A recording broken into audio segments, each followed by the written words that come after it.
നമ്മുടെ മുമ്പിലേക്ക് കടന്നുപോയ ഏറ്റവും അവസാനത്തെ മാത്സിന്റെ ചോദ്യങ്ങളാണ് നമ്മൾ ഇന്നത്തെ ക്ലാസ്സിൽ പരിചയപ്പെടുത്തുന്നത്. എടാ, ഒരു മത്സര പരീക്ഷയ്ക്ക് തയ്യാറെടുക്കുമ്പോൾ ഒരുപാട് കാര്യങ്ങൾ പഠിക്കണം. കൂടുതൽ സമയം എടുത്തുകൊണ്ട് വെട്ടിക്രിയ ചെയ്തുകൊണ്ട് പഠിച്ച് നിങ്ങൾ ആ ഒരു ട്രാക്കിലേക്ക് എത്തുക. മാത്സിനകത്തെ ചോദ്യങ്ങൾ നമ്മളിവിടെ ക്ലാസ്സിൽ പരിചയപ്പെടുത്തുമ്പോൾ നിങ്ങൾ പ്രത്യേകം ശ്രദ്ധിക്കേണ്ടതെന്ന് പറഞ്ഞു കഴിഞ്ഞാൽ, ഒരുപാട് പേര് പറഞ്ഞൊരു സജഷനാണ്. എല്ലാവർക്കും നമസ്കാരം, എൻ്റെ പേര് ഷൈജു. ഞാൻ ഇന്ന് നിങ്ങളുടെ മുമ്പിൽ വന്നിരിക്കുന്നത്, നമുക്കറിയാം നമ്മൾ കുറച്ച് ദിവസങ്ങൾക്ക് മുമ്പ് ക്ലാസ് 2 മുതൽ ക്ലാസ് 7 വരെയുള്ള ബാങ്കുകളിലേക്കുള്ള ക്ലർക്ക് ക്യാഷ്യർ പരീക്ഷ എഴുതി അവസാനിപ്പിച്ചിരിക്കുകയാണ്. സോ ആ ഒരു 100 മാർക്കിൻ്റെ പരീക്ഷയുടെ അനാലിസിസ് വീഡിയോ നമ്മൾ നേരത്തെ ചെയ്തിട്ടുണ്ടായിരുന്നു. ഒരുപാട് പേര് അവരുടെ മാർക്കുകൾ പറഞ്ഞു. അവർക്ക് സംഭവിച്ച കുറച്ച് ബുദ്ധിമുട്ടുകൾ അവിടെ കൃത്യമായിട്ട് ഓരോരുത്തരും അറിയിച്ചിട്ടുണ്ടായിരുന്നു. സോ അതിൻ്റെ പശ്ചാത്തലത്തിൽ നമ്മൾ അതിന് തലേ ദിവസം നമ്മൾ മാരത്തോൺ ചെയ്തു. തുടർന്ന് പ്രോഫിറ്റ് ആൻഡ് ലോസ് എന്ന് പറയുന്ന ചാപ്റ്ററുമായിട്ട് ബന്ധപ്പെട്ടുകൊണ്ടുള്ള ഒരു ചെറിയൊരു പ്രധാനപ്പെട്ട ഒരു ക്ലാസിൻ്റെ വീഡിയോ കൂടി നമ്മൾ പരിചയപ്പെടുത്തിയായിരുന്നു. അവിടെ നിന്ന് കൃത്യം 1 മാർക്കിൻ്റെ ചോദ്യം ആ പരീക്ഷയ്ക്ക് അവിടെ നിന്ന് ചോദിക്കുകയും ചെയ്തു. അപ്പോൾ അങ്ങനെ എടാ, ഒരു മത്സര പരീക്ഷയ്ക്ക് തയ്യാറെടുക്കുമ്പോൾ ഒരുപാട് കാര്യങ്ങൾ പഠിക്കണം. ഒരുപാട് കാര്യങ്ങൾ പഠിച്ചതിന് ശേഷം അവസാനമാണ് നമ്മൾ ഈ പറഞ്ഞ രീതിയിലുള്ള മാർക്കിലേക്ക് എത്തുന്നത്. അല്ലാതെ നമ്മൾ കുറച്ച് കാര്യങ്ങൾ മാത്രം പഠിച്ചുകൊണ്ട് ആ പരീക്ഷ നേരിടുക എന്നുള്ളതല്ല. മത്സര പരീക്ഷകളുടെ എല്ലാം പൊതുവായിട്ടുള്ള പ്രത്യേകത എന്ന് പറഞ്ഞു കഴിഞ്ഞാൽ, നമ്മൾ ഒരുപാട് കാര്യങ്ങളാണ് പഠിക്കുന്നത്. അതിൽ നിന്നും 10 ചോദ്യങ്ങളായിരിക്കും നമ്മുടെ മാത്സിനകത്ത് നിന്ന് ചോദിക്കുന്നത്. സോ അത്തരത്തിൽ നമ്മുടെ മുമ്പിലേക്ക് കടന്നുപോയ ഏറ്റവും അവസാനത്തെ മാത്സിന്റെ ചോദ്യങ്ങളാണ് നമ്മൾ ഇന്നത്തെ ക്ലാസ്സിൽ പരിചയപ്പെടുത്തുന്നത്. ഇത് വരാൻ പോകുന്ന പരീക്ഷകൾക്കെല്ലാം നിങ്ങൾക്ക് ഒരുപാട് ഉപകാരപ്പെടുകയും ചെയ്യും. അപ്പോൾ ഇനി രണ്ടാമതായിട്ട് നിങ്ങളോട് എനിക്ക് പറയുവാനുള്ളത്, നിങ്ങൾ ഈ നിലവിലെ CSEB ക്ലർക്ക് ക്യാഷ്യർ പരീക്ഷ എഴുതി എക്സാം ഡേറ്റ് പ്രതീക്ഷിച്ചുകൊണ്ടിരുന്നവരായിരുന്നു. അങ്ങനെ നമുക്ക് എക്സാം ഡേറ്റ് വന്നിരിക്കുകയാണ്. ഡിസംബറിൻ്റെ അവസാനം മുതൽ അങ്ങോട്ട് ഫെബ്രുവരി 2ാമത്തെ ആഴ്ച വരെയുള്ള ദിവസങ്ങളാണ് നിങ്ങളുടെ പരീക്ഷയ്ക്കായിട്ട് വേണ്ടിയിട്ട് നമ്മുടെ ബോർഡ് ചൂസ് ചെയ്തിരിക്കുന്നത്. അതിലെ ജനുവരി, അതേപോലെ ജനുവരിയിലെ കൃത്യം ഈ പറയുന്ന 4 ഞായറാഴ്ചകളിലും പരീക്ഷകളുണ്ടാവും. അതേപോലെ തന്നെ ഈ പറഞ്ഞ ഫെബ്രുവരിയിൽ ആദ്യത്തെ 2 ഞായറാഴ്ചകളിൽ പരീക്ഷ ഉണ്ടാവും. ഡിസംബറിൻ്റെ അവസാനത്തെ തിങ്കളാഴ്ചയും പരീക്ഷ ഉണ്ടാകും എന്നുള്ള കാര്യം നമ്മളെല്ലാവരും അറിഞ്ഞതാണ്. അപ്പോൾ ക്രിസ്മസിന് ശേഷം നമ്മൾ എക്സാം ഹാളിലേക്ക് വീണ്ടും കടക്കുകയാണ്. അപ്പോൾ അവിടെ കുഞ്ഞുങ്ങളെ നിങ്ങൾ പ്രത്യേകം ശ്രദ്ധിക്കേണ്ട ഒരു കാര്യം എന്ന് പറഞ്ഞു കഴിഞ്ഞാൽ, ഈ ഒരു പരീക്ഷയുമായിട്ട് ബന്ധപ്പെട്ടുകൊണ്ട് നിങ്ങൾ മുമ്പോട്ട് പോകുന്ന സമയത്ത് തീർച്ചയായിട്ടും കുറച്ചധികം കാര്യങ്ങൾ ഈ കഴിഞ്ഞു പോയ 3 ഘട്ടങ്ങളിലായിട്ട് നടന്ന പരീക്ഷകളിൽ നമുക്ക് മനസ്സിലാക്കി. നിങ്ങളിൽ ചിലരെങ്കിലും പരീക്ഷയിലെ ഏകദേശം 60 മാർക്കിൽ എത്തിച്ചേർന്ന ഒരുപാട് പേരുണ്ട്, 70 മാർക്കിലേക്ക് എത്തിച്ചേർന്ന ഒരുപാട് പേരുണ്ട്, 65ലേക്ക് എത്തിച്ചേർന്ന ഒരുപാട് പേരുണ്ട്. നിങ്ങൾ പഠനം ഒരു കാരണവശാലും നിർത്തരുത്. കാരണം നമ്മുടെ മുമ്പിലേക്ക് പുതിയ പുതിയ അവസരങ്ങൾ വന്നുകൊണ്ടിരിക്കുകയാണ്. ഈ അവസരങ്ങളെ കൃത്യമായിട്ട് ഫോക്കസ് ചെയ്തുകൊണ്ട് അതിനെ കൃത്യമായിട്ട് നമ്മുടെ ബാഗിനകത്തേക്ക് ആക്കുക എന്നുള്ളതാണ് നമ്മൾ ലക്ഷ്യം വെച്ചുകൊണ്ട് മുമ്പോട്ട് പോകേണ്ടത്. അപ്പോൾ അതുകൊണ്ട് നിങ്ങൾ ഒരു മത്സര പരീക്ഷയ്ക്ക് സീരിയസ് ആയിട്ട് തയ്യാറെടുക്കുന്ന ഉദ്യോഗാർത്ഥികൾ പ്രത്യേകം ശ്രദ്ധിക്കേണ്ട ഒരു കാര്യം എന്ന് പറഞ്ഞു കഴിഞ്ഞാൽ, നമ്മളൊരു 4 ദിവസം പഠിക്കാതെ ഇരുന്നിട്ട് 5ാമത്തെ ദിവസം പുസ്തകം തുറന്നു കഴിഞ്ഞാൽ നമ്മൾ മൊത്തം ബ്ലാങ്ക് ആയിട്ട് പോകും. അപ്പോൾ അതുകൊണ്ട് തുടർച്ചയായിട്ട് കണ്ടിന്യൂസ് ആയിട്ട് നിങ്ങൾ എഫോർട്ട് ഇട്ടുകൊണ്ടേ ഇരിക്കുക. ഒരുപാട് പരാജയങ്ങൾ ഏറ്റുവാങ്ങിയിട്ടാണ് അവസാനം വിജയത്തിലേക്ക് എത്തുന്നത് എന്നുള്ള കാര്യം ഒരിക്കൽ കൂടി ഓർമ്മപ്പെടുത്തുവാണ്.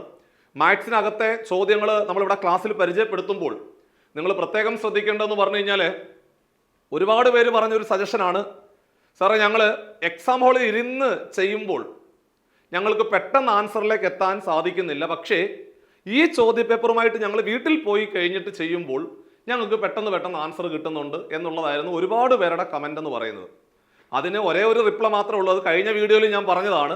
എടാ, നിങ്ങൾ തുടർച്ചയായിട്ട് വീട്ടിലിരുന്ന് ഒരുപാട് ചോദ്യങ്ങൾ ചെയ്തു പഠിക്കണം. ഒരുപാട് ചോദ്യങ്ങൾ ചെയ്തു പഠിച്ച് നമ്മൾ ആ ഒരു ഭയം ഇല്ലാതാക്കണം. ആ ഭയം ഇല്ലാതാക്കുമ്പോൾ മാത്രമേ നിങ്ങൾക്ക് പരീക്ഷയ്ക്ക് ആ എക്സാം ഹാളിലെ നല്ല രീതിയിൽ മാർക്ക് സ്കോർ ചെയ്യാൻ സാധിക്കത്തുള്ളൂ. അല്ലാതെ വേറെ ഒരു ഓപ്ഷനും ഇല്ല. അത് അങ്ങനെ തന്നെയാണ് ചെയ്യേണ്ടത്. അപ്പോൾ അതുകൊണ്ട് നിങ്ങൾ കിട്ടുന്ന പരമാവധി സമയം എന്ത് ചെയ്യാം, പഠനത്തിന് വേണ്ടി പ്രയോജനപ്പെടുത്തുക എന്നുള്ളതാണ്. എവിടെയാണോ നമുക്ക് വീക്ക് ഉള്ളത്, ഏത് ഭാഗത്താണോ നമ്മൾക്ക് കുറച്ച് വീക്കായിട്ടുള്ള ഏരിയ, അവിടെ നിങ്ങൾ കൂടുതൽ സമയം സ്പെൻഡ് ചെയ്ത് കഴിഞ്ഞാൽ ഈ പരീക്ഷ നിങ്ങൾക്ക് വളരെ സുഗമമായിട്ട് ഫീൽ ചെയ്യും. അപ്പോൾ അതുകൊണ്ട് ഒരു മത്സര പരീക്ഷയ്ക്ക് തയ്യാറെടുക്കുന്ന സമയത്ത് നമ്മൾ കഷ്ടപ്പെട്ട് പഠിച്ചിട്ട് ഒരു കാര്യമില്ല. കഷ്ടപ്പെട്ടല്ല പഠിക്കേണ്ടത്, ഇഷ്ടപ്പെട്ട് പഠിക്കണം. ഇഷ്ടപ്പെട്ട് പഠിക്കണമെങ്കിൽ ആ ഒരു സ്പേസിലേക്ക് നിങ്ങൾ കൂടുതൽ സമയം സ്പെൻഡ് ചെയ്യുക. മാത്രമല്ല നിങ്ങൾ ഏത് വിഷയത്തിലാണോ നിങ്ങൾക്കൊരു ബുദ്ധിമുട്ട് തോന്നുന്നത് ആ വിഷയത്തിലെ കൂടുതൽ സമയം സ്പെൻഡ് ചെയ്യുന്നതിലുപരി നിങ്ങൾ അതിൻ്റെ ബേസിക് ആയിട്ടുള്ള കാര്യങ്ങൾ ചെയ്തു പഠിക്കണം. ബേസിക് ആയിട്ടുള്ള കാര്യങ്ങൾ അറിയാത്തൊരു വ്യക്തിക്ക് നിങ്ങൾ പിന്നെ അവിടെ എത്ര സമയം സ്പെൻഡ് ചെയ്തെന്ന് പറഞ്ഞിട്ടും വലിയ കാര്യമില്ല. അപ്പം അതുകൊണ്ട് ഇപ്പം മാത്സിനകത്ത് നിങ്ങൾക്ക് വലിയ ബുദ്ധിമുട്ടുള്ള ഒരുപാട് പേരുണ്ട്. ഈ കഴിഞ്ഞ പരീക്ഷയ്ക്ക് 4 മാർക്ക് 3 മാർക്കിലേക്ക് മാർക്ക് ഒതുങ്ങിപ്പോയ ഒരുപാട് പേരുണ്ട്. നിങ്ങളോട് എനിക്ക് വ്യക്തിപരമായിട്ട് സ്നേഹത്തിൻ്റെ ഭാഷയിൽ നിങ്ങളോട് എനിക്ക് പറയാനുള്ളത്, എടാ കുഞ്ഞുങ്ങളെ, നിങ്ങൾ വീട്ടിലിരുന്ന് കൂടുതൽ സമയം സ്പെൻഡ് ചെയ്യുക. കൂടുതൽ സമയം എടുത്തുകൊണ്ട് വെട്ടിക്രിയ ചെയ്തുകൊണ്ട് പഠിച്ച് നിങ്ങൾ ആ ഒരു ട്രാക്കിലേക്ക് എത്തുക. നിങ്ങൾക്ക് എപ്പോഴാണോ ഇഷ്ടപ്പെടുന്നത്, ഇഷ്ടപ്പെട്ട് തുടങ്ങുമ്പോൾ സ്വാഭാവികമായിട്ടും നിങ്ങളിലേക്ക് വിജയവും ഓട്ടോമാറ്റിക്കായിട്ട് എത്തും എന്നുള്ളതാണ് വസ്തുത. അപ്പോൾ നമ്മൾ പുതിയ പരീക്ഷകൾക്ക് വേണ്ടി തയ്യാറെടുക്കുവാണ്. വലിയ ആത്മവിശ്വാസത്തോടുകൂടി, വലിയ ദൃഢനിശ്ചയത്തോടുകൂടി 2026 എന്ന് പറയുന്ന വർഷത്തിലെ തീർച്ചയായിട്ടും നമുക്ക് ജോലി കിട്ടുമെന്നുള്ള വലിയ ശുഭാപ്തി വിശ്വാസത്തോടുകൂടി നിങ്ങൾ മുമ്പോട്ട് പോകണം എന്ന് വീണ്ടും ഞാൻ സ്നേഹത്തിൻ്റെ ഭാഷയിൽ നിങ്ങളോട് ഒരിക്കൽ കൂടി ഓർമ്മപ്പെടുത്തിക്കൊണ്ട് നമ്മുടെ ഇന്നത്തെ ക്ലാസ്സിലേക്ക് നമ്മൾ പതിയെ കടക്കുകയാണ്. മക്കളെ, നമുക്ക് ആ ചോദ്യപേപ്പറിനകത്ത് ചോദിച്ച 10 ചോദ്യങ്ങളും ക്ലാസ്സിൽ പരിചയപ്പെടുത്താൻ പോവാണ്. ഒന്നാമത്തെ ചോദ്യം ദാ പിടിച്ചോ. ഇതായിരുന്നു ചോദ്യം. എന്തായിരുന്നു ചോദ്യം? ഈ ഒരു ചോദ്യമാണ് നമ്മൾ തലേ ദിവസം നിങ്ങളുടെ മുമ്പിലേക്ക് പ്രോഫിറ്റ് ആൻഡ് ലോസ് എന്ന് പറയുന്ന ചാപ്റ്ററുമായിട്ട് ബന്ധപ്പെട്ടുകൊണ്ട് നിങ്ങളുടെ മുമ്പിലേക്ക് ഇട്ടുപോയ ആ ഒരു വീഡിയോയിൽ നിന്നും ചോദിച്ച വളരെ പ്രധാനപ്പെട്ട ചോദ്യം. അതാണ്ടേ, ആ ചോദ്യം വായിച്ചു നോക്കിക്കേ. If A shirt costing ₹800 is sold at A discount rate of ₹560. ചോദ്യം, what is the percentage of discount എന്നാണ് ചോദ്യം. അതായത് എടാ, ഒരു ഷർട്ടിന്റെ വില എന്ന് പറയുന്നത് 800 ആണ്. അത് ഡിസ്കൗണ്ട് റേറ്റിൽ കൊടുക്കുന്നത് 560-നാണ്. അങ്ങനെയാണെങ്കിൽ മക്കളെ, ഡിസ്കൗണ്ട് ശതമാനം എത്രയാണെന്നാണ് ചോദ്യം. അതായത് 800 രൂപ വിലയുള്ള ഒരു സാധനം 560 രൂപയ്ക്ക് വിൽക്കുകയാണെങ്കിൽ ഡിസ്കൗണ്ട് ശതമാനം എത്ര, ഡിസ്കൗണ്ട് പെർസെൻറ്റേജ് എത്ര എന്നാണ് ചോദ്യം. അപ്പം നമുക്ക് ഈ ചോദ്യം നമ്മൾ കഴിഞ്ഞ ദിവസം പഠിപ്പിച്ചതാണ്. എന്നിരുന്നാലും നമ്മൾ ഇന്നത്തെ ക്ലാസ്സിലെ വീണ്ടും ഒരിക്കൽ കൂടി ചർച്ച ചെയ്യുവാണ്. സിമ്പിൾ ക്വസ്റ്റ്യൻ ആണ്, ഒന്നുമില്ല, പെട്ടെന്ന് നിങ്ങൾക്ക് ആൻസറിലേക്ക് എത്തുവാൻ സാധിക്കും. അപ്പം നമുക്ക് നോക്കാം. ഇതാ ശ്രദ്ധിച്ചു, 800 രൂപ വിലയുള്ള ഒരു സാധനമാണ് നമ്മൾ വിറ്റത് 560-ന്. എടാ, 800 രൂപ വിലയുള്ള ഒരു സാധനം 560 രൂപയ്ക്ക് വിറ്റു. ഡിസ്കൗണ്ട് ശതമാനം എത്ര എന്നാണ് ചോദ്യം. ഡിസ്കൗണ്ട് ശതമാനം കണ്ടുപിടിക്കാൻ നമുക്ക് എല്ലാവർക്കും അറിയാം, ഡിസ്കൗണ്ടിനെ 100 കൊണ്ട് ഗുണിക്കുക ഡിവൈഡഡ് ബൈ പരസ്യവില അല്ലെങ്കിൽ മാർക്കഡ് പ്രൈസ് ആണ് ഇക്വേഷൻ. എല്ലാവർക്കും അറിയാവുന്നതല്ലേ? ഡിസ്കൗണ്ട് ശതമാനം കണ്ടുപിടിക്കാൻ ഡിസ്കൗണ്ട് ഉണ്ടല്ലോ, അവനെ അങ്ങ് 100 കൊണ്ട് ഗുണിക്കുക ഡിവൈഡഡ് ബൈ പരസ്യവില അല്ലെങ്കിൽ മാർക്കഡ് പ്രൈസ്. അപ്പോൾ നോണ്ടേ, ഡിസ്കൗണ്ട് എത്രടാ? ഡിസ്കൗണ്ട് എന്ന് പറയുന്നത് 560 അല്ലേ? കണ്ടോ, 800 രൂപ വിലയുള്ള ഒരു സാധനം ഈ sold at A discount rate of 560. 560-ന് വിറ്റു എന്നാണ് പറയുന്നത്. അപ്പോ എത്ര രൂപയാണ് നമുക്ക് ഡിസ്കൗണ്ട് കിട്ടിയത്? വിറ്റ വിലയാണ് 560. അപ്പൊ 800 രൂപ വിലയുള്ള ഒരു സാധനം 560 രൂപയ്ക്ക് വിറ്റു എന്ന് പറഞ്ഞാൽ ഡിസ്കൗണ്ട് എന്ന് പറയുന്നത് 800-ൽ നിന്ന് 560 കുറച്ചാട്ടെ. 0-ന് 0 കുറച്ച 0 ആയി. 10-ന് 6 കുറച്ച 4 വരും. 7-ന് 5 കുറച്ച 2 വരും. 240 രൂപയാണ് ഡിസ്കൗണ്ട് എന്ന് പറയുന്നത്. അപ്പോൾ ഡിസ്കൗണ്ട് കിട്ടി 240 ആണെന്ന് മനസ്സിലായി. ആ ഡിസ്കൗണ്ടിനെ മക്കളെ, ആ ഡിസ്കൗണ്ടിനെ 100 കൊണ്ട് ഗുണിക്കുക ഡിവൈഡഡ് ബൈ പരസ്യവില അല്ലെങ്കിൽ മാർക്കഡ് പ്രൈസ്. മാർക്കഡ് പ്രൈസ് എന്ന് പറഞ്ഞാൽ 800 ആണ്. കണ്ടോ? അപ്പോൾ 800 രൂപ വിലയുള്ള ഒരു സാധനം 560-ന് വിറ്റു എന്ന് പറയുമ്പോൾ 240 രൂപയാണ് ഡിസ്കൗണ്ട് കിട്ടിയത്. ആ 240-നെ 100 കൊണ്ട് ഗുണിക്കുക ഡിവൈഡഡ് ബൈ പരസ്യവില അല്ലെങ്കിൽ മാർക്കഡ് പ്രൈസ്. മാർക്കഡ് പ്രൈസ് എന്ന് പറഞ്ഞാൽ ഇവിടെ 800 ആണെന്നുള്ള കാര്യം ഉറപ്പാണ്, തന്നിട്ടുണ്ട്. അതാണ്ടേ, താഴെ കിടക്കുന്നതാണ്ട് ഈ 0-ഉം മുകളിൽ കിടക്കുന്നതാണ്ട് ഈ 0-ഉം കൂടെ കട്ട് ചെയ്തു. 80-ന്റെ 0-ഉം 100-ന്റെ 0-ഉം കൂടെ കട്ട് ചെയ്തു. ഓക്കെ ആണേ? ഇനി എടാ കുഞ്ഞുങ്ങളെ 8ഉം 24ഉം കൂടെ 8 കൊണ്ട് വെട്ടാം. 8 കൊണ്ട് വെട്ടുക എന്ന് പറഞ്ഞ അർത്ഥം 8 കൊണ്ട് ഹരിക്കുക. 8നെ 8 കൊണ്ട് ഹരിച്ചാൽ 1 ആണ്. 24നെ 8 കൊണ്ട് ഹരിച്ചാൽ 3 വരും. 3ഉം 10ഉം കൂടെ ഗുണിച്ചാൽ 30. നമ്മളുടെ ഉത്തരം ഓപ്ഷൻ എ ആയിരുന്നു, 30 ആയിരുന്നു റൈറ്റ് ആൻസർ. സോ ഇത്രേ ഉള്ളു പരിപാടി. അപ്പൊ എഴുതിയെടുത്തോണം. ഡിസ്കൗണ്ട് ശതമാനം കണ്ടുപിടിക്കാൻ ഡിസ്കൗണ്ടിനെ 100 കൊണ്ട് ഗുണിക്കുക ഡിവൈഡഡ് ബൈ പരസ്യവില. പ്രോഫിറ്റ് പെർസെൻറ്റേജ് കണ്ടുപിടിക്കാൻ profit into 100 divided by cost price. അതേപോലെ ലോസ് പെർസെൻറ്റേജ് കണ്ടുപിടിക്കാൻ loss into 100 divided by cost price അല്ലെങ്കിൽ CP ആണെന്നുള്ള കാര്യം ഒരിക്കലും മറന്നു പോകാൻ പാടില്ല. അങ്ങനെ നമ്മൾ ഒന്നാമത്തെ ചോദ്യം പറഞ്ഞു, അതുമായിട്ട് ബന്ധപ്പെട്ട എല്ലാ കാര്യങ്ങളും പറഞ്ഞു. രണ്ടാമത്തെ ക്വസ്റ്റ്യനിലേക്ക് നമ്മൾ പോകുന്നു. സോ ഇതാണ് രണ്ടാമത്തെ ചോദ്യം എന്ന് പറയുന്നത്. സോ അവിടെ ഈ ചോദ്യം വായിക്കുമ്പോൾ നിങ്ങൾക്ക് ചെറിയൊരു ബുദ്ധിമുട്ട് വരാം. പക്ഷേ ഒരു തവണയും കൂടെ ആ ക്വസ്റ്റ്യൻ വായിക്കുമ്പോൾ നിങ്ങളുടെ കയ്യിൽ ആ ചോദ്യം ഇരിക്കും. സിമ്പിൾ ക്വസ്റ്റ്യൻ ആണ്, വലിയ ബുദ്ധിമുട്ടില്ലാത്ത ചോദ്യമാണ്. ആദ്യം വായിക്കുമ്പോൾ ഒരല്പം ബുദ്ധിമുട്ട് വന്നിട്ടുണ്ടാവും. ക്വസ്റ്റ്യൻ നോക്കിക്കോണേ. ഞാന് Ajith deposits ₹50,000 in A bank. Ajith 50,000 രൂപ ഒരു ബാങ്കിൽ കൊണ്ടുപോയി ഡിപ്പോസിറ്റ് ചെയ്തു. ആണേ, എത്ര വർഷത്തേക്കാ? 2 വർഷത്തേക്കാണ് ഡിപ്പോസിറ്റ് ചെയ്തത്. 6% നോർമൽ ഇൻട്രസ്റ്റ്, അതായത് 6% ഇൻട്രസ്റ്റ് റേറ്റ് അല്ലെങ്കിൽ പലിശ നിരക്ക് എന്ന് പറയുന്നത്. ഇഫ് TDS ഉണ്ട് കേട്ടോ, tax deduction at source, TDS ഉണ്ട്, ഈസ് 10%. TDS 10% ഉണ്ട്. How much will he get back at the end of the term എന്നാണ് ചോദ്യം.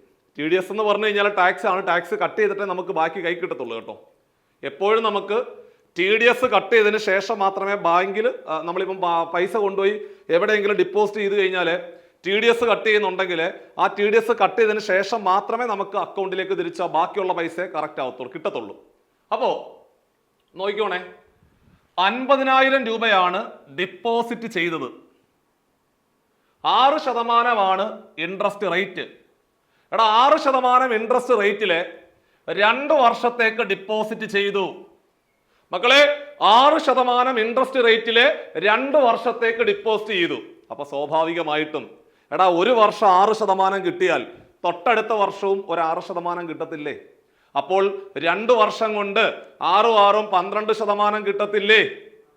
2 വർഷം കൊണ്ട് 12% കിട്ടത്തില്ലേ?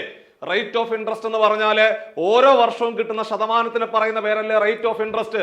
അപ്പോൾ ഒരു വർഷം 6% കിട്ടുവാണെങ്കിൽ തൊട്ടടുത്ത വർഷവും വീണ്ടും ഒരു 6% കിട്ടും. അങ്ങനെ 6 6 12% നമുക്ക് കിട്ടും. ഏത് സംഖ്യയുടെ?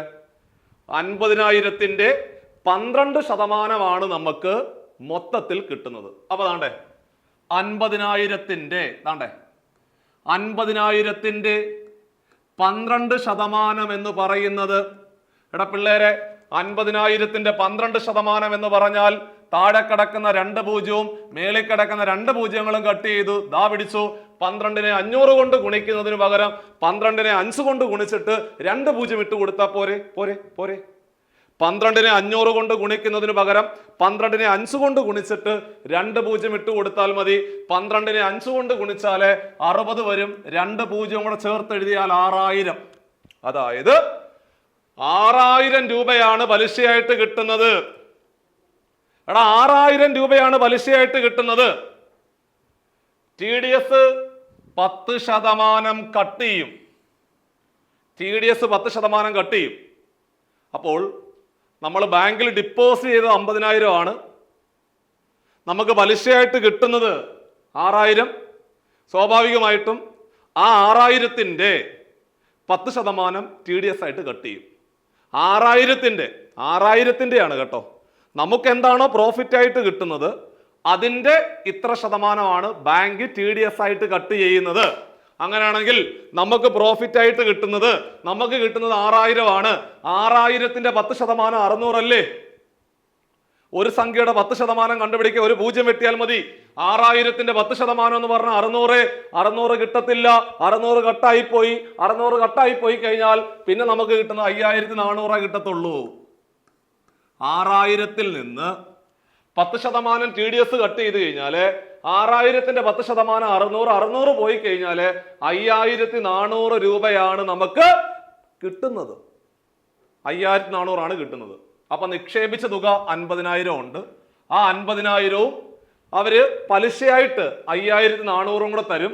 സോ 50000ന്റെ കൂടെ 5400 കൂടെ ചേർന്നാൽ 50000ന്റെ കൂടെ 5400 കൂടെ ചേർന്ന് കഴിഞ്ഞാല് 54000 എന്ന് വരും. നോക്കിക്കോ, 50000ന്റെ കൂടെ ഇതാണ്ടേ ആ TDS കട്ട് ചെയ്തത് 600 ആണ്. ആ 600 കട്ട് ചെയ്തു, 10% എന്ന് പറഞ്ഞാൽ 600 കട്ട് ചെയ്തു. അപ്പം പിന്നെ നമുക്ക് അവിടെ കിട്ടുന്നത് 5400 ആണ് കിട്ടുന്നത്. ആ 5400ഉം 50000 കൂടെ കൂട്ടിക്കേ.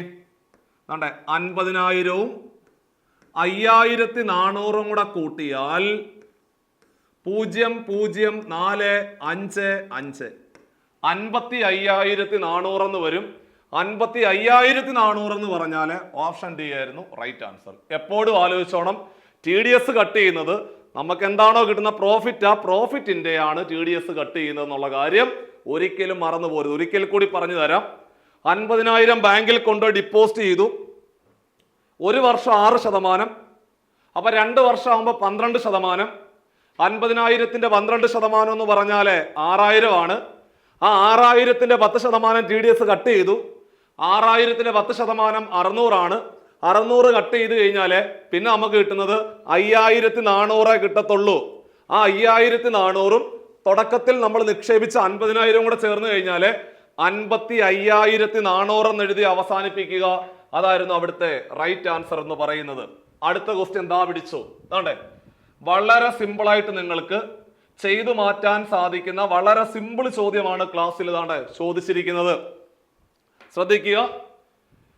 A mother divided ₹10,000 between her 2 sons in the ratio 2:3. അതായത് 10000 രൂപ ഒരു അമ്മ 10000 രൂപ തൻ്റെ 2 ആൺമക്കൾക്കായിട്ട് 2:3 എന്ന് പറയുന്ന റേഷ്യോയിൽ ഡിവൈഡ് ചെയ്തു. എങ്ങനെയാണ്? 2:3 എന്ന് പറയുന്ന റേഷ്യോയിൽ ഡിവൈഡ് ചെയ്തു. സോ അങ്ങനെയാണെങ്കിൽ ആ ഓരോരുത്തർക്കും കിട്ടുന്ന പൈസ എത്ര ആണെന്നാണ് ചോദ്യം. 4500 5500 ആണോ? 4000 6000 ആണോ? 4250 5750 ആണോ? 3333 6667 ആണോ എന്നാണ് ചോദ്യം. എടാ, ഒന്നുമില്ല. 2 അംശബന്ധം 3 എന്ന് പറയുന്ന അംശബന്ധത്തിലാണ് ഡിവൈഡ് ചെയ്ത് കൊടുത്തത്. അപ്പൊ സ്വാഭാവികമായിട്ടും ഓരോ ഓപ്ഷൻ നോക്കിക്കേ. ദാണ്ടേ 4500ഉം 5500ഉം തമ്മിലുള്ള അംശബന്ധം എത്ര? ദാണ്ടേ ഇവിടുത്തെ 2 0 പോയി, ഇവിടുത്തെ 2 0 പോയി. 5 കൊണ്ട് വെട്ടിയാൽ 9×5 45, 11×5 55, 9:1 ആണ് വരുന്നത്. 9:11 ആണ് വരുന്നത്. 9:11 ആണോ വരേണ്ടത്? അല്ല, 2:3. അപ്പൊ സ്വാഭാവികമായിട്ടും എ അല്ല. അപ്പൊ നിങ്ങൾ നേരെ ബിയിലേക്ക് വരിക. ഇതാണ്ടേ ഇവിടുത്തെ 3 0 പോയി, ഇവിടുത്തെ 3 0 പോയി. 4 6 കൂടെ വെട്ടിച്ചെറുതാക്കിയാൽ 2 2 4, 3 2 6, 2:3. കണ്ടോ, കറക്റ്റ് ആയിട്ട് വന്നിട്ടുണ്ട്. അതുകൊണ്ട് ഓപ്ഷൻ ബി തന്നെയായിരുന്നു അതിന്റെ ശരിയായിട്ടുള്ള ഉത്തരം എന്ന് പറയുന്നത്. വളരെ സിമ്പിളായിട്ട് നിങ്ങൾക്ക് എല്ലാവർക്കും ഓപ്ഷൻ വെച്ചുകൊണ്ട് ചെയ്യാൻ സാധിക്കുന്ന വളരെ സിമ്പിൾ ചോദ്യമാണ് പരീക്ഷയ്ക്ക് ചോദിച്ച് അവസാനിപ്പിച്ചത്. അടുത്ത ക്വസ്റ്റ്യൻ ദാ പിടിച്ചു. അതാണ്ടേ ഈ ഒരു ചോദ്യം ഒരു പക്ഷേ നിങ്ങൾക്ക് ഒരല്പം ബുദ്ധിമുട്ടുണ്ടാക്കി കാണും. പക്ഷേ ഈ ചോദ്യം നിങ്ങൾ എങ്ങനെയാണ് പരീക്ഷ ഹാളിൽ ചെയ്യേണ്ടത് എന്ന് ഞാനിപ്പോൾ പറഞ്ഞു തരാം. അതാണ്, ശ്രദ്ധിച്ചു കേട്ടോണം. ചോദ്യം ഇതാണ്. ഒരു ക്ലാസ്സിലെ 30 സ്റ്റുഡൻസ് ആണ് ഉള്ളത്. അവരുടെ ആവറേജ് ഹൈറ്റ് എന്ന് പറയുന്നത് 150 സെന്റിമീറ്റർ ആണ്. Okay, if the tallest student, ഏറ്റവും നീളം കൂടിയവൻ, അവന്റെ നീളം എന്ന് പറയുന്നത് 180 സെന്റിമീറ്റർ ആണ്. അവൻ അവിടുന്ന് പോയി, leaves. What is the new average height എന്നാണ് ചോദ്യം. അങ്ങനെ ഒരുത്തൻ അവിടുന്ന് പോയി കഴിഞ്ഞാൽ ആ ബാക്കിയുള്ളവന്മാരുടെ ആവറേജ് ഹൈറ്റ് എത്രയാണെന്നാണ് ചോദിച്ചിരിക്കുന്നത്. ബാക്കിയുള്ളവന്മാരുടെ ആവറേജ് ഹൈറ്റ് എത്രയാണ് എന്നാണ് ചോദ്യം. സോ അങ്ങനാണെങ്കിൽ ദാണ്ടേ 30 പേരുണ്ട്, ആവറേജ് എന്ന് പറയുന്നത് 150 അപ്പൊ സ്വാഭാവികമായിട്ടും ആവറേജും നമ്പറും കൂടെ ഗുണിക്കുവാണെങ്കിൽ സ്വാഭാവികമായിട്ടും നമുക്ക് സമ്മ് കിട്ടത്തില്ലേ? സമ്മ് കണ്ടുപിടിക്കാൻ ആവറേജും നമ്പറും കൂടെ ഗുണിച്ചാൽ മതി. ആവറേജ് നമ്പറും കൂടെ ഗുണിക്കുവാണെങ്കിൽ സമ്മ് കിട്ടും. സോ അങ്ങനെയാണെങ്കിൽ 150 30 കൂടെ ഗുണിച്ചു കഴിഞ്ഞാൽ നാണ്ട 150നെ 30 കൊണ്ട് ഗുണിക്കുന്നതിന് പകരം 15നെ 3 കൊണ്ട് ഗുണിച്ചിട്ട് 2 0 ഇട്ട് കൊടുത്താൽ പോരെ? 150നെ 30 കൊണ്ട് ഗുണിക്കുന്നതിന് പകരം 15നെ 3 കൊണ്ട് ഗുണിച്ചിട്ട് 2 0 ഇട്ട് കൊടുത്താൽ മതി. സോ 15നെ 3 കൊണ്ട് ഗുണിച്ചാല് 45 വരും. 2 0 ചേർത്ത് എഴുതി 4500 എന്ന് വന്നു. അപ്പോൾ സമ്മ് കിട്ടി 4500 ആണെന്ന് മനസ്സിലായി. സമ്മ് 4500 ആണെന്ന് മനസ്സിലായി. ചോദ്യകർത്താവ് പറയുന്നു 180 സെന്റിമീറ്റർ ഉള്ള ഒരാൾ അവിടുന്ന് പോയി.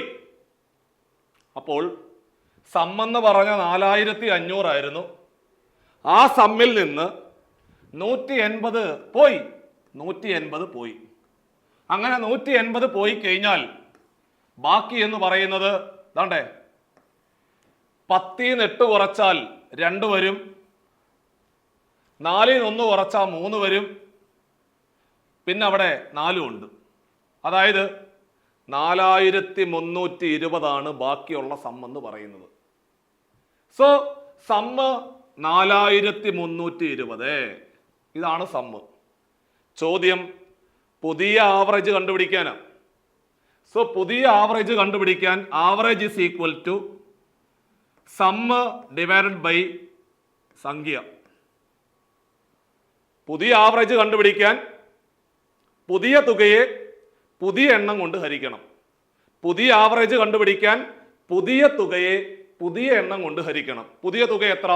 പുതിയ തുക എന്ന് പറഞ്ഞാൽ 4320. പുതിയ എണ്ണം എന്ന് പറഞ്ഞു കഴിഞ്ഞാൽ നേരത്തെ 30 പേരല്ലായിരുന്നോ? ഒരാൾ പോയില്ലേടാ. ഒരാൾ പോയി കഴിഞ്ഞാൽ പിന്നെ ബാക്കി 29 പേരല്ലേ ഉള്ളൂ. സോ ബാക്കിയുള്ളവര് 29 4320നെ 29 കൊണ്ട് ഹരിച്ച ആൻസറായി. ആട്ടെ 4320നെ ശ്രദ്ധിച്ചോണേ, 4320നെ 29 കൊണ്ട് ഹരിച്ചാൽ എല്ലാം ഒന്നിലല്ലേ തുടങ്ങുന്നത്. അപ്പൊ അതുകൊണ്ട് ഒരു ഗുണിതമല്ലേ അടങ്ങത്തുള്ളൂ. ആണ്ടേ ഒരു 29 29. 13 ന്ന് 9 പോയാൽ 4 വരും. 3 ന്ന് 2 പോയാൽ 1 വരും. 14 വരും. ആ രണ്ടും കൂടെ താത്തിറക്കി 142 മാറി. ഓക്കെ അല്ലേ? ഇനി താണ്ടേ 4 4 4 4. അപ്പൊ സ്വാഭാവികമായിട്ടും 4ാമത്തെ ഗുണിതമേ അടങ്ങത്തുള്ളൂ എന്ന് മനസ്സിലായി. 4ാമത്തെ ഗുണിതം എന്ന് പറഞ്ഞു കഴിഞ്ഞാല് 29നെ 4 കൊണ്ട് ഗുണിച്ചാട്ടെ. 9 4 36. 4 2 8 3 11 116 എന്ന് വരും. അപ്പോൾ 29ന്റെ 4ാമത്തെ ഗുണിതം എന്ന് പറഞ്ഞാല് 116 ആണെന്ന് മനസ്സിലായി. 12 ന്ന് 6 പോയാൽ 12 ന്ന് 6 പോയാൽ 6. പിന്നെ അവിടെ 3 ഉള്ളൂ. 3 ന്ന് 1 പോയാൽ 2 എന്ന് വരും. 26 എന്ന് വരും. അവസാനത്തെ 0 കൂടി താത്തിറക്കി 260 ആയിട്ട് മാറി. അതാണ്ടേ 8 9 9 8. അപ്പൊ നമുക്ക് 8 വെച്ച് ചെയ്ത് നോക്കാം. ഇതാണ്ടേ 29ന്റെ 8ാമത്തെ ഗുണിതം എന്ന് പറഞ്ഞാല് 9 8 72 ശിഷ്ട 7. 2 8 16 7 23 232 വരും. 232ന്റെ കൂടെ ഒരു 29 കൂടെ കൂട്ടുവാണെങ്കിൽ 29ന്റെ 9ാമത്തെ മൾട്ടിപ്പിൾ കിട്ടും. പക്ഷേ അത് 261 മാറി. നടക്കത്തില്ല. അപ്പൊ 8 നടക്കത്തുള്ളൂ. അപ്പോൾ 8 തവണയാവുമ്പോൾ കറക്റ്റ് 232 എന്ന് വരും. കണ്ടോ? 10 ന്ന് 2 കുറച്ചാൽ 8 എന്ന് വരും. പിന്നെ അവിടെ 5 ഉള്ളൂ. 5 ന്ന് 3 കുറച്ചാൽ 2 വരും. ഓക്കെ അല്ലേ? അപ്പൊ എന്തായാലും ഇതുമല്ല ഇതുമല്ല എന്നുള്ള കാര്യം കൺഫേം ആയി. സോ അങ്ങനെയാണെങ്കിൽ ഇതാണ്ടേ ഇനി നമുക്ക് പോയിന്റ് കൊടുക്കാം. 0 കൊടുത്തു. 280 എന്ന് വന്നു. 280-നകത്ത് നിങ്ങൾ നോക്കിക്കോണേ, എന്തായാലും 9ാമത്തെ ഗുണിതം എന്ന് പറഞ്ഞാൽ 29ന്റെ 9ാമത്തെ ഗുണിതം എന്ന് പറഞ്ഞാൽ 9 9 81, 2 9 18, 18 8 26, 261 വരും. അതായത് 9 ഗുണിതങ്ങൾ അടങ്ങും. അപ്പോൾ 148.9 എന്ന് പറയുന്ന ഓപ്ഷൻ ഡി ആയിരുന്നു അതിൻ്റെ ശരിയായിട്ടുള്ള ഉത്തരം. അപ്പൊ ചുരുക്കി പറഞ്ഞാൽ നിങ്ങൾ ഇത്തരം ചോദ്യങ്ങൾ, കോംപ്ലിക്കേറ്റഡ് ആയിട്ട് വരുന്ന ചോദ്യങ്ങൾ പരീക്ഷയ്ക്ക് ചോദിക്കുമ്പോൾ നിങ്ങൾ സിമ്പിളായിട്ട് ഓപ്ഷനും കൂടെ പരിഗണിച്ചുകൊണ്ട് വേണം ചോദ്യം മുമ്പോട്ട് ചെയ്തു പോകാൻ എന്നുള്ള കാര്യം ഓർമ്മപ്പെടുത്തുകയാണ്. വളരെ പ്രധാനപ്പെട്ട ശരാശരി എന്ന് പറയുന്ന ചാപ്റ്ററുമായിട്ട് ബന്ധപ്പെട്ട ചോദ്യമാണ് ക്ലാസ്സിലെ പരിചയപ്പെടുത്തി അവസാനിപ്പിച്ചത്. അടുത്ത ക്വസ്റ്റ്യനിലേക്ക് പോകുമ്പോൾ അതിനു മുമ്പേ നമുക്കറിയാം, നമ്മുടെ പരീക്ഷയുമായിട്ട് ബന്ധപ്പെട്ടുകൊണ്ട് നിങ്ങൾ മുമ്പോട്ട് നീങ്ങുമ്പോൾ സ്വാഭാവികമായിട്ടും നമ്മളിപ്പോൾ വളരെ പ്രധാനപ്പെട്ട സൂപ്പർ ഗ്രേഡ് ബാങ്കുകൾ, അതേപോലെ തന്നെ സ്പെഷ്യൽ ഗ്രേഡ് ബാങ്കുകൾ, അതുപോലെ ക്ലാസ് 2 മുതൽ ക്ലാസ് 7 വരെയുള്ള ബാങ്കുകളുടെ എല്ലാം വിവിധ ക്ലർക്ക് ക്യാഷ്യർ പരീക്ഷകൾ എഴുതി അവസാനിപ്പിച്ചിരിക്കുകയാണ്. അപ്പോൾ നിങ്ങൾക്ക് അവിടെ നിന്ന് ഒരുപാട് കാര്യങ്ങൾ മനസ്സിലായി. മാത്രമല്ല നമ്മുടെ മാർക്കും ആ രീതിയിലേക്ക് ഉയർന്നു വന്നിട്ടുണ്ട്. സോ ഈ അവസാന നിമിഷത്തിലെ നിങ്ങൾ ചെയ്യേണ്ട പരിപാടി എന്ന് പറഞ്ഞു കഴിഞ്ഞാൽ വീണ്ടും വളരെ ഭംഗിയായിട്ട് തയ്യാറെടുത്തുകൊണ്ട് മുമ്പോട്ട് പോവുക എന്നുള്ളത് തന്നെയാണ് ചെയ്യേണ്ടത്. നിങ്ങളുടെ മാർക്കിലെ ഒരു കാരണവശാലും കുറവ് വരാതിരിക്കണമെന്നുണ്ടെങ്കിൽ വീണ്ടും കൃത്യമായിട്ട് പഠിച്ചുകൊണ്ട് മുമ്പോട്ട് പൊയ്ക്കൊണ്ടേയിരിക്കണം. സോ കൃത്യമായിട്ട് റിവിഷൻ നടത്തി മുമ്പോട്ട് പോവുക എന്നുള്ളത് മാത്രമേ ഉള്ളൂ ഇതിനുള്ള ഒരു പോംവഴി എന്ന് പറയുന്നത്. സോ അത്തരത്തിൽ നിങ്ങളെ സഹായിക്കുവാൻ വേണ്ടിയിട്ടാണ് നമ്മൾ പുതിയ ബാച്ചുകളിലേക്ക് നിങ്ങളെ ക്ഷണിക്കുന്നത്. സോ ആ പുതിയ ബാച്ചുകളുടെ പ്രത്യേകത എന്ന് പറഞ്ഞു കഴിഞ്ഞാൽ ഏറ്റവും പുതിയ ബാച്ചുകളാണ്. നിങ്ങൾക്ക് സ്വാഭാവികമായിട്ടും തുടക്കക്കാർക്കും അതേപോലെ അത്യാവശ്യ കാര്യങ്ങൾ അറിയാവുന്നവർക്ക് എല്ലാവർക്കും ഉപകാരപ്പെടുന്ന രീതിയിൽ ഏറ്റവും പുതിയ ബാച്ചുകളാണ് നമ്മൾ സ്റ്റാർട്ട് ചെയ്തിരിക്കുന്നത്. സോ ഇത്തരം ബാച്ചുകളിലേക്ക് അഡ്മിഷൻ എടുത്തുകൊണ്ട് നിങ്ങളുടെ പഠന നിലവാരം വീണ്ടും ക്രമാതീതമായിട്ട് ഉയർത്തിക്കൊണ്ട് മുമ്പോട്ട് പോകാവുന്നതാണ്. അപ്പോൾ അത്തരം കാര്യത്തിൽ നിങ്ങളെ സഹായിക്കുവാൻ വേണ്ടിയിട്ട് ഈ മന്ത് എൻഡ് ഓഫർ ഉണ്ടല്ലോ, മന്ത് എൻഡ് ഓഫർ എന്നുള്ള രീതിയിൽ 2025 അവസാനത്തോടു കൂടി നിങ്ങളിലേക്ക് ഒരു മന്ത് എൻഡ് ഓഫർ എന്നുള്ള രീതിയിൽ നമ്മുടെ എല്ലാ കോഴ്സുകളിലും ചെറിയ ഒരു ഫീസിലെ ഡിഡക്ഷൻ വരുത്തിക്കൊണ്ടുണ്ട്. അത് കുറച്ച് ദിവസങ്ങൾ മാത്രമേ ഉണ്ടാവത്തുള്ളൂ. സോ ഇത്തരം സാധ്യതകൾ കൂടി നിങ്ങൾ പരമാവധി പ്രയോജനപ്പെടുത്തിക്കൊണ്ട് വരാൻ പോകുന്ന പരീക്ഷകൾക്ക് ഏറ്റവും ഭംഗിയായിട്ട് തയ്യാറെടുക്കുക എന്നുള്ളതാണ് ചെയ്യേണ്ടത്. സോ ബോർഡ് നമ്പറിൽ കോൺടാക്ട് ചെയ്തുകൊണ്ട് നിങ്ങൾക്ക് ബാച്ചുകളിലേക്ക് അഡ്മിഷൻ എടുത്തുകൊണ്ട് മുമ്പോട്ട് പോകാവുന്നതാണ്. ഓക്കെ, അപ്പോൾ അടുത്ത ചോദ്യത്തിലേക്ക് നമ്മൾ വരികയാണ്.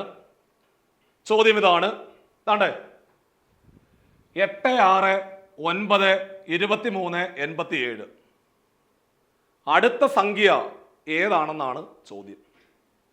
അടുത്ത സംഖ്യയാണ് നിങ്ങൾ കണ്ടുപിടിക്കേണ്ടത്. സ്വാഭാവികമായിട്ടും ആ ഒരു സീരീസ് കാണുമ്പോഴേ നമുക്കറിയാം അത് ഗ്രാജുവലായിട്ട് വർദ്ധിച്ചു പോകുന്ന ഒരു സീരീസാണ്. 8 6 9 23 പിന്നെ അത് 87 ആയിട്ട് മാറി. അതായത് ഗ്രാജുവലായിട്ട് വർദ്ധിച്ചു പോകുന്ന ഒരു സീരീസ് ആണെന്ന് മനസ്സിലായി. സോ അത്തരത്തിലെ ഗ്രാജുവലായിട്ട് വർദ്ധിച്ചു പോകുന്ന ഒരു സീരീസ് ആണെങ്കിൽ അതെന്തായിരിക്കും? അത് മൾട്ടിപ്ലിക്കേഷൻ ആയിരിക്കത്തില്ലേ? സോ ഇത് മൾട്ടിപ്ലിക്കേഷൻ സീരീസ് ആണെന്നുള്ള കാര്യം കൺഫേം ആയി. സോ അങ്ങനെയാണെങ്കിൽ നോക്കിക്കോണേ എന്താണ് ചെയ്യേണ്ടത്. നോക്കിക്കോ, ഇതാണ്ടേ 8 6 ആയിട്ട് മാറി. 8 6 ആയിട്ട് മാറി. അപ്പോൾ 8 6 ആയിട്ട് മാറണമെങ്കിൽ നിങ്ങളുടെ മനസ്സിൽ വന്ന് കാണും 2 കുറച്ചാൽ മതിയെന്ന്. പക്ഷേ കുറയ്ക്കുന്നതല്ല ഇവിടെ ആലോചിക്കേണ്ടത്, മൾട്ടിപ്ലിക്കേഷൻ ആണ്. സോ മൾട്ടിപ്ലിക്കേഷൻ വരണമെന്നുണ്ടെങ്കിൽ നിങ്ങൾ ആലോചിച്ചേ, 8 6 ആകണമെങ്കിൽ 8ന്റെ 1ാമത്തെ ഗുണിതം എന്ന് പറഞ്ഞാൽ 8. ആ 8ന്ന് 2 കുറച്ചാൽ എന്ത് വരും? 6 വരും. സെറ്റല്ലേ? അങ്ങനെയാണെങ്കിൽ 6 9 ആകണം അല്ലേ? 6ന് 2 കൊണ്ട് ഗുണിച്ചാൽ 12 വരും. ആ 12ൽ നിന്ന് നിങ്ങൾ 3 കുറച്ചാൽ മതി. കണ്ടോ, 9. ബന്ധം മനസ്സിലായിക്കോണേ. അങ്ങനാണെങ്കിൽ ആ 9നെ നമുക്ക് 1 കൊണ്ട് ഗുണിച്ചു, 2 കൊണ്ട് ഗുണിച്ചു, അടുത്ത 3 കൊണ്ട് ഗുണിക്കാം. 9നെ 3 കൊണ്ട് ഗുണിച്ചാൽ 27. ആ 27ൽ നിന്ന് ദാണ്ടേ 2 കുറച്ചു, 3 കുറച്ചു, അടുത്തത് 4 കുറയ്ക്ക്. 27 4 കുറച്ച എത്ര? 23. സെറ്റായോ? അങ്ങനാണെങ്കിൽ 23നെ 4 കൊണ്ട് ഗുണിച്ചാൽ 4 3 12 ശിഷ്ട 1, 4 2 8 1 9 92 വരും. ആ 92ൽ നിന്ന് 5 കുറച്ചാല് 87 എന്ന് വരും. കറക്റ്റ് അല്ലേ? അങ്ങനാണെങ്കിൽ എടാ മക്കളെ 87നെ 5 കൊണ്ട് ഗുണിക്കുക. 87നെ 5 കൊണ്ട് ഗുണിച്ചാല് 7 5 35 ശിഷ്ടം 3, 8 5 40, 40ന്റെ കൂടെ 3 കൂട്ടിയാൽ 43 വരും. ആ 435ൽ നിന്ന് 2 കുറച്ചു, 3 കുറച്ചു, 4 കുറച്ചു, 5 കുറച്ചു. അങ്ങനെയാണെങ്കിൽ 6 കുറച്ചാൽ മതി. 435ൽ നിന്ന് 6 കുറച്ചാൽ 429. ഓപ്ഷൻ ബി ആയിരുന്നു അതിൻ്റെ ശരിയായിട്ടുള്ള ആൻസർ എന്ന് പറയുന്നത്. വളരെ പ്രധാനപ്പെട്ട ചോദ്യമാണ് ക്ലാസ്സിൽ പറഞ്ഞത്. സോ അടുത്തത് ദാണ്ടേ, ഇതിനകത്ത് ഒറ്റയാൻ ആരെന്നാണ് ചോദ്യം. ഒറ്റയാനെ കണ്ടെത്താനാണ് ചോദിച്ചിരിക്കുന്നത്. അപ്പോൾ ഒറ്റയാനെ കണ്ടെത്താൻ ഒരു ചോദ്യം പരീക്ഷയ്ക്ക് ചോദിക്കുമ്പോൾ ഒരാൾ മാത്രം ഒറ്റയാനായിട്ട് നിൽക്കുന്നവനായിരിക്കും. ബാക്കി എല്ലാവരും ഒരു ഗ്രൂപ്പിൽ ഉൾപ്പെടുത്താൻ പറ്റും. അത്തരത്തില് നമ്മളവിടെ ഉൾപ്പെടുത്താൻ പറ്റുന്ന സംഖ്യ എന്ന് പറയുന്നത് നോക്കിക്കോണം. അതായത് 97 ഉണ്ട്, 89 ഉണ്ട്, 79 ഉണ്ട്, 59 ഉണ്ട്, 39 ഉണ്ട്. ഇതിനകത്ത് ആരാണ് ഒറ്റയാനായിട്ടുള്ളത് എന്നാണ് ചോദ്യം. 97 പ്രൈം നമ്പർ ആണെന്ന് അറിയാം, 89 പ്രൈം നമ്പർ ആണ്, 79 പ്രൈം നമ്പർ ആണ്, 59 പ്രൈം നമ്പർ ആണ്. ദാ പിടിച്ചോ, 39 പ്രൈം നമ്പർ അല്ല. അതുകൊണ്ട് 39 ആണ് ഒറ്റയാനായിട്ടുള്ളത്. അതുകൊണ്ട് ഓപ്ഷൻ സി ആയിരുന്നു അതിൻ്റെ റൈറ്റ് ആൻസർ. ബാക്കിയുള്ളതെല്ലാം പ്രൈം നമ്പർ ആയിരുന്നു എന്നുള്ളതാണ് അവിടുത്തെ കോൺസെപ്റ്റ്. വളരെ സിമ്പിൾ ചോദ്യം, പെട്ടെന്ന് ക്രാക്ക് ചെയ്യാൻ പറ്റുന്ന ക്വസ്റ്റ്യൻ ആയിരുന്നു അത്. അടുത്തത് ദാണ്ടേ, എടാ ഇ എന്ന് പറഞ്ഞാൽ 10, എക്സാം എന്ന് പറഞ്ഞാൽ 86. അങ്ങനെയാണെങ്കിൽ മാർക്ക് എന്ന് പറയുന്ന ആ ഒരു വാക്കിനെ നിങ്ങൾ എങ്ങനെയാണ് കോഡ് ചെയ്യുന്നത് എന്നാണ് ചോദ്യം. അപ്പോൾ ഇ എന്ന് പറഞ്ഞാൽ നമുക്കറിയാം 5 ആണെന്ന് അറിയാം, ചോദ്യകർത്താവ് പറയുന്നു 10. അപ്പൊ സ്വാഭാവികമായിട്ടും ആ അക്ഷരത്തിൻ്റെ സ്ഥാനവിലയുടെ ഇരട്ടിയാണ് എടുത്തിരിക്കുന്നത് എന്ന് മനസ്സിലായി അല്ലേ? അങ്ങനെയാണെങ്കിൽ എക്സാം എന്ന് പറഞ്ഞാൽ ഇ എന്ന് പറഞ്ഞ 5, എക്സ് എന്ന് പറഞ്ഞാൽ 24, എ എന്ന് പറഞ്ഞാൽ 1, എം എന്ന് പറഞ്ഞാൽ 13. സോ എല്ലാം കൂടെ കൂട്ടുമ്പോൾ 13 1 കൂടെ കൂട്ടിയാൽ 14, 14ഉം 24ഉം കൂടെ കൂട്ടിയാൽ 14ഉം 24ഉം കൂടെ കൂട്ടുവാണെങ്കിൽ 38, 38ന്റെ കൂടെ 5 കൂട്ടിയാൽ 43.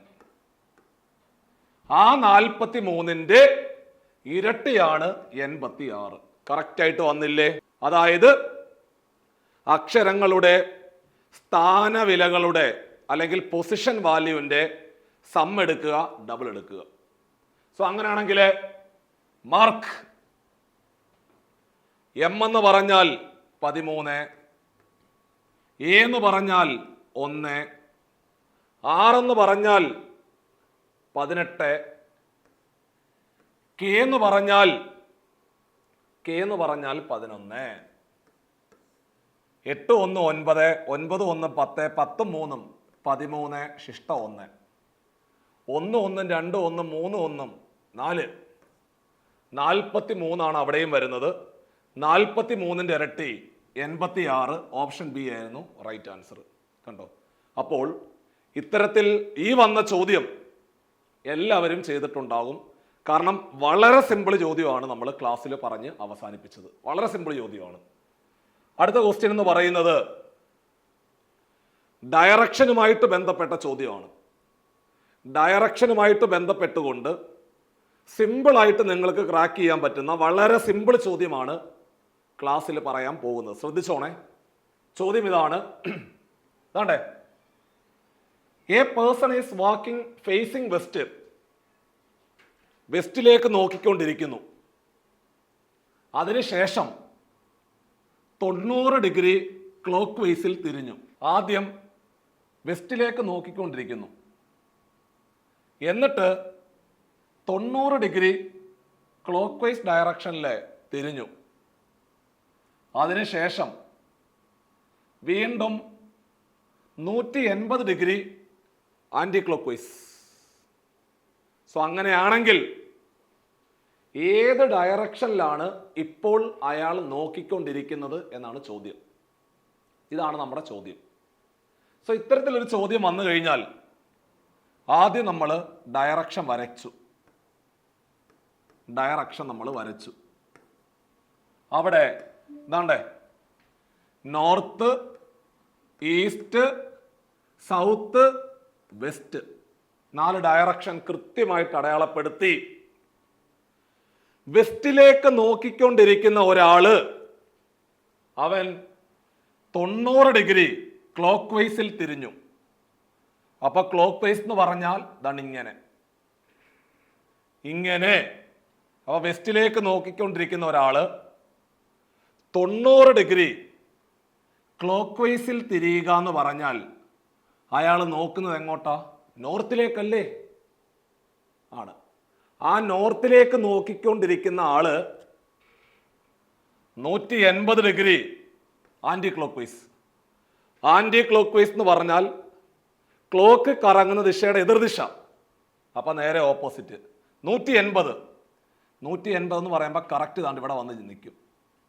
അപ്പൊ സൗത്ത് അല്ലേ? Answer south direction. ഇത്രയുള്ള പരിപാടി. വളരെ സിമ്പിൾ ചോദ്യം. ആദ്യം വെസ്റ്റിലേക്ക്, അവിടുന്ന് 90 ഡിഗ്രി ക്ലോക്ക് വൈസ്, അതായത് നോർത്തിലേക്ക് നോക്കിക്കൊണ്ടിരിക്കുന്ന ഒരാള് ആന്റി ക്ലോക്ക് വൈസിലെ 180 ഡിഗ്രി. അപ്പൊ കറക്റ്റ് നേരെ ഓപ്പോസിറ്റ് സൗത്ത് എന്ന് വരും റൈറ്റ് ആൻസർ. വളരെ സിമ്പിൾ ചോദ്യമാണ് ക്ലാസ്സിൽ പറഞ്ഞ് അവസാനിപ്പിച്ചത്. സോ അടുത്ത ക്വസ്റ്റ്യൻ ഇതാണ്ടേ, ബോർഡ് മാസ് റൂളുമായിട്ട് ബന്ധപ്പെട്ട ചോദ്യമാണ്. ബോർഡ് മാസ് റൂളുമായിട്ട് ബന്ധപ്പെട്ടുകൊണ്ട് ഉറപ്പായിട്ടും എല്ലാ പരീക്ഷകളിലും സ്ഥിരമായിട്ട് ചോദ്യങ്ങൾ ചോദിക്കുന്നുണ്ട്. സോ അങ്ങനെ വരുമ്പോൾ ഇവിടെ ചോദ്യം വന്നിരിക്കുന്നത് എന്താണെന്നറിയോ? നിങ്ങൾ ഈ ചിഹ്നങ്ങൾ ഇട്ട് കൊടുക്കണം. അതാണ് നമ്മളുടെ ദൗത്യം. ആ ചിഹ്നങ്ങൾ ഇട്ട് കൊടുക്കുക എന്നുള്ളതാണ് നമ്മൾ ചെയ്യേണ്ടത്. അപ്പൊ ആ ചോദ്യം ഞാനൊന്ന് എഴുതി വെക്കാവേ.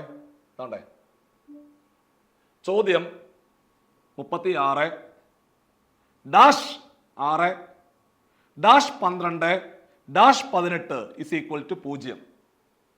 ഏതായിട്ട് കൊടുക്കേണ്ടത്? Division plus minus division plus into minus plus division. നമുക്ക് ആദ്യം എ ഇട്ട് കൊടുക്കാം.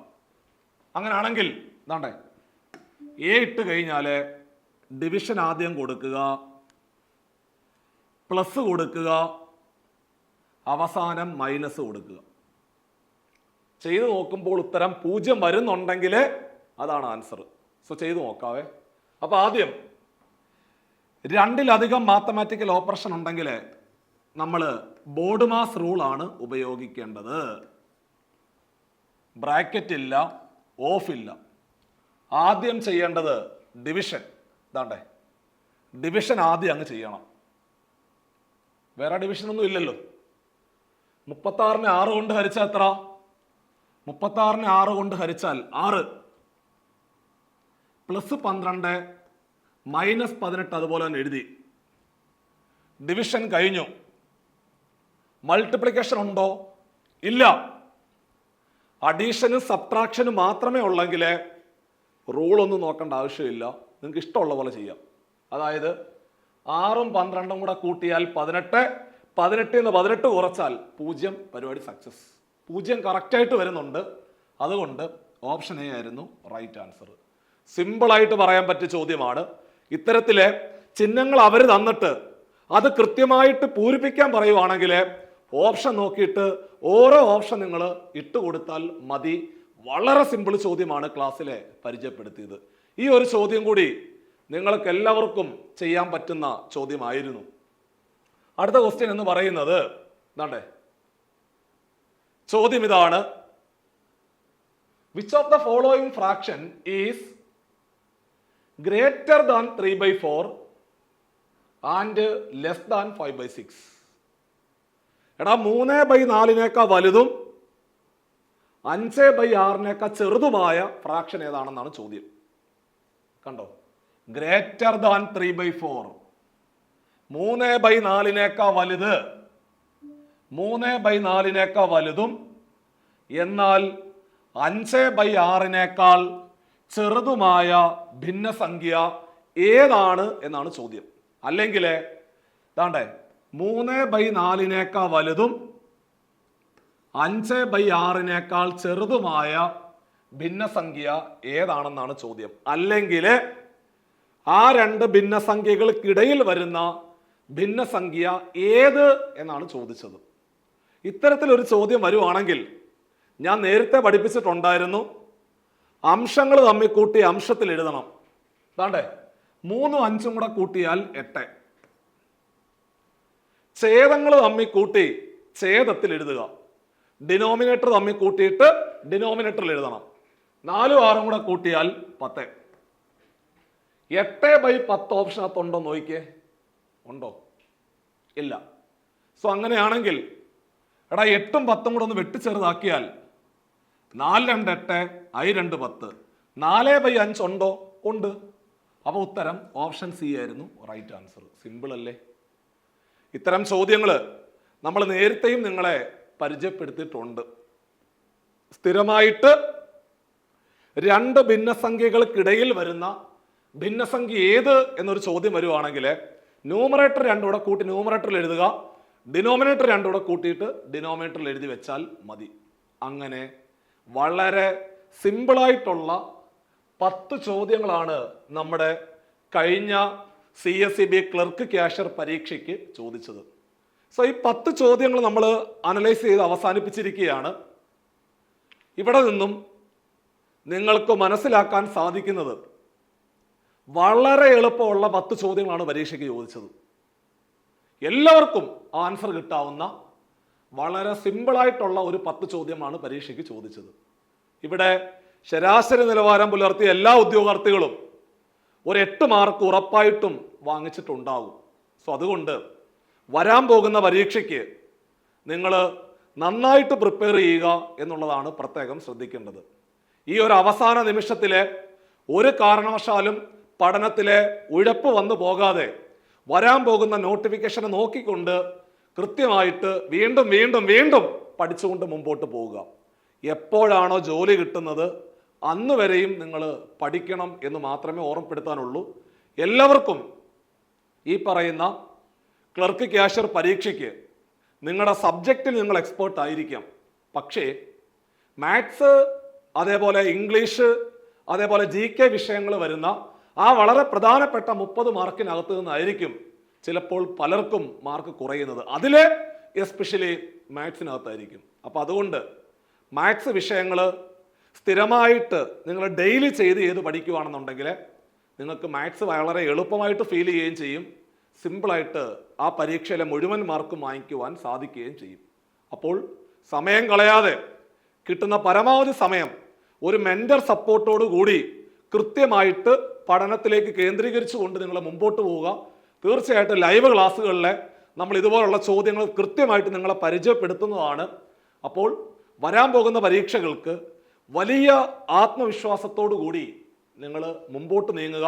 2026 എന്ന് പറയുന്ന വർഷം നമ്മുടെ ജീവിതത്തിലെ ഒരു സർക്കാർ ജോലി അല്ലെങ്കിൽ നിങ്ങളുടെ ആ സ്വപ്ന ജോലി നേടിയെടുത്ത വർഷമായി ചരിത്രം രേഖപ്പെടുത്തട്ടെ. നിങ്ങളുടെ എല്ലാ സജഷൻസും തീർച്ചയായിട്ടും ഈ വീഡിയോയ്ക്ക് താഴെ കമൻ്റായിട്ട് രേഖപ്പെടുത്തുക.